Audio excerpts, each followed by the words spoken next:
My shameless father is marrying the woman he started dating 2 weeks after my mother's death. Now he's bawling because I am going on a trip instead. My father is going to marry his girlfriend next week, a day before my cousin's birthday. My mother died 4 years ago, and almost 2 weeks later, my father was dating with that woman. I was grieving, and I had to tolerate a total stranger in the house. My father told me that he met that woman at work. The doubt that she has always been my father's mistress is always in my head, but I don't know. I don't like her anyways. My cousin organized a trip to the beach, which will be last a week. It was given to her by my aunt and uncle because she won a scholarship overseas in a college. My aunt and uncle won't go to the wedding. Some of my other cousins won't go to the wedding to go to the trip too. My cousin arranged the trip entirely on purpose to ruin my father's wedding since my mother was her godmother. My father was mad at her, but my cousin told him she's not going to cancel her trip for a second wedding, or in her literal words by text, "I'm much more interested in seeing the grass grow than in your wedding." He even cried, telling me that everyone is punishing him for finding love.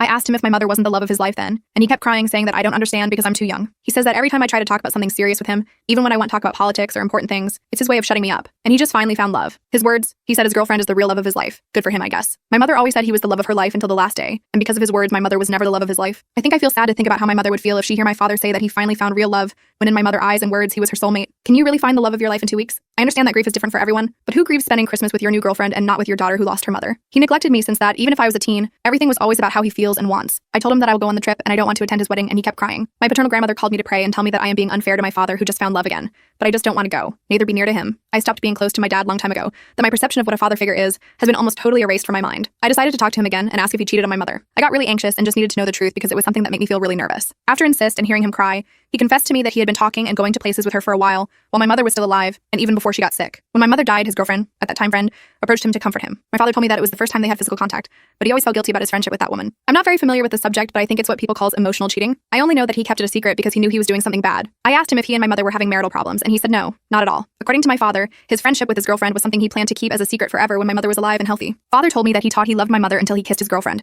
and decided that we only live once. So that's why he took her home just 2 weeks later after my mom died, and did everything he wanted with her. My father's logic was that his job gave him a week of mourning, so according to him, 2 weeks was enough mourning for me. I told him that while he fulfilled his fantasies, I was alone in our home. I asked him that if he thought about cutting off contact with his girlfriend if my mother found out, and he said something like, "No, I wouldn't cut contact with his girlfriend's name. It was just an innocent secret and your mother never found out." I told him my mother would cut off his balls if she heard him say that, and he started crying again. But anyway, all of this doesn't change anything. The result is still the same, a father who neglected his daughter. I said a lot of things to him. I've been going to the psychologist for years, so I know how to manage my feelings.